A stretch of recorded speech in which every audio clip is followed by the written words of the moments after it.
Hello दोस्तों, नमस्कार। आप सबका अपना होस्ट, आपका अपना मित्र, आपका अपना दोस्त ओंकार पांडे आज एक बहुत ही रोचक विषय के साथ मैं आपके समक्ष प्रस्तुत हुआ हूं। वो विषय है राधा अष्टमी। 31 तारीख को राधा अष्टमी आ रही है। जो अब श्री कृष्ण भगवान का जन्माष्टमी तो बीत गया, तो राधा जी का भी तो जन्म होगा, तभी तो राधा कृष्ण की जोड़ी बनी। तो राधा जी तो कृष्ण भगवान से बड़ी हो नहीं सकती हैं। तो आज हम जो विषय पे बात करने वाले हैं वो राधा अष्टमी में बात करें। राधे राधे। आप सुनते होंगे राधे राधे। अगर मैं बात करूं तो इस त्योहार को मनाते हैं जितने ब्रिज भूमि के लोग हैं। मथुरा वृंदावन जैसे तीर्थ स्थानों पर इन दिनों पर विशेष उत्सव और झांकियों का आयोजन किया जाता है, जिससे और जो लोग लड्डू गोपाल हो गए, कृष्ण भगवान को हो गए, राधा जी को मानने वाले हैं, वो अपने घर में भी इस उत्सव को मनाते हैं। बहुत जगह सार्वजनिक तौर पर भी इस उत्सव को मनाया जाता है। तो मेरा आज का विषय है कि राधा अष्टमी 2025 जो है, राधा अष्टमी के दिन किन बातों का पालन करें कि आपसे राधा जी प्रसन्न हो। नहीं तो अगर आप बातों का पालन नहीं करते हैं, कुछ व्यवस्थाएं बनी हुई हैं हमारे पूर्वजों के द्वारा शास्त्रों में, जिन चीजों को पालन करना हमारे हित में भी होता है और सही भी होता है, जिससे हम राधा रानी को और भी प्रसन्न कर सके। नहीं, अगर नहीं करते हैं तो राधा रानी रुष्ट भी हो सकती हैं। चलिए, भगवान तो किसी से रुष्ट नहीं होते हैं।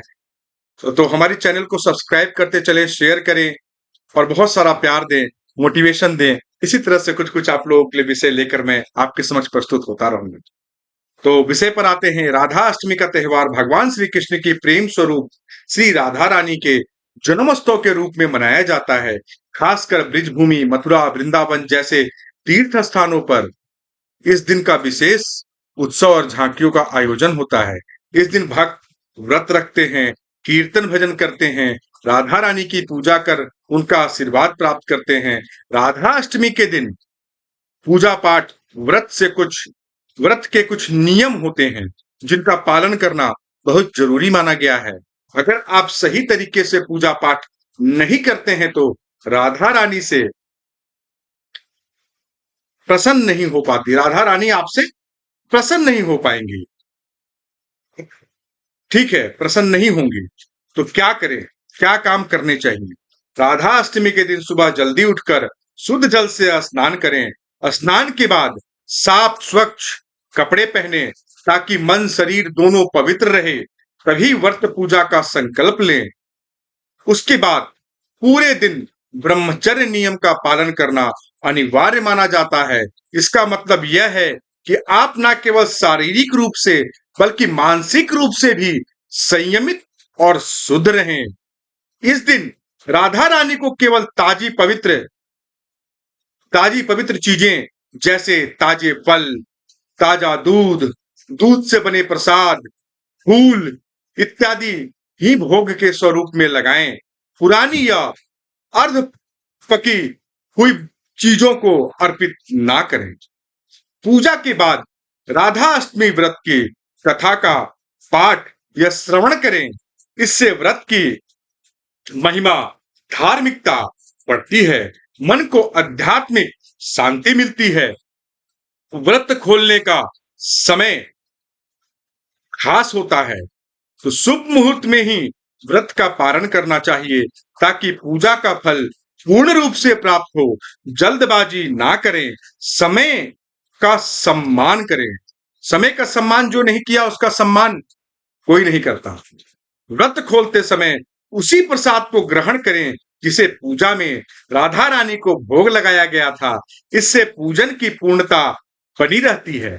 व्रत खोलने से पहले जरूरतमंदों को अन्न, वस्त्र या धन दान करें।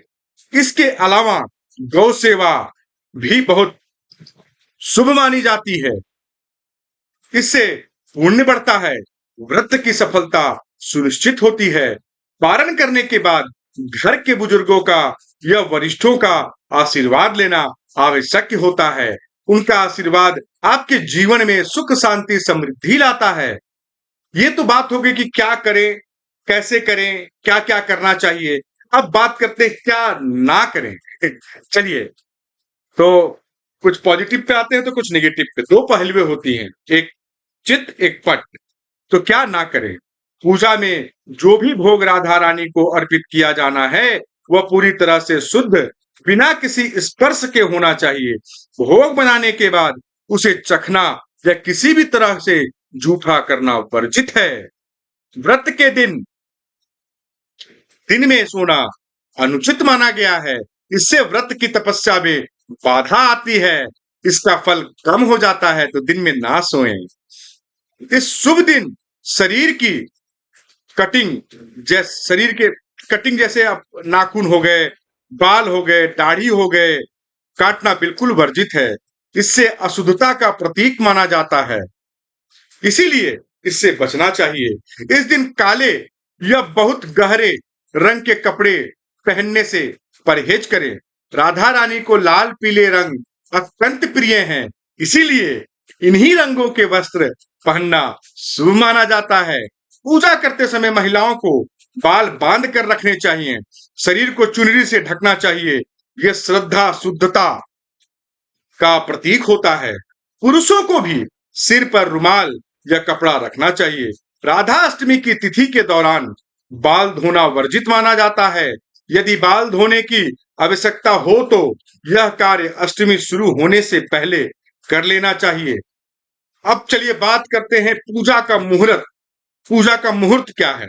राधा अष्टमी का पूजा का सर्वश्रेष्ठ मुहूर्त, जिसमें आप पूजा करें, कथा सुने, जो भी करना है वो आप काम करें राधा अष्टमी से रिलेटेड, तो वो है 31 अगस्त प्रातः 11:05 से लेकर दोपहर 1:38 तक राधा अष्टमी का शुभ मुहूर्त है।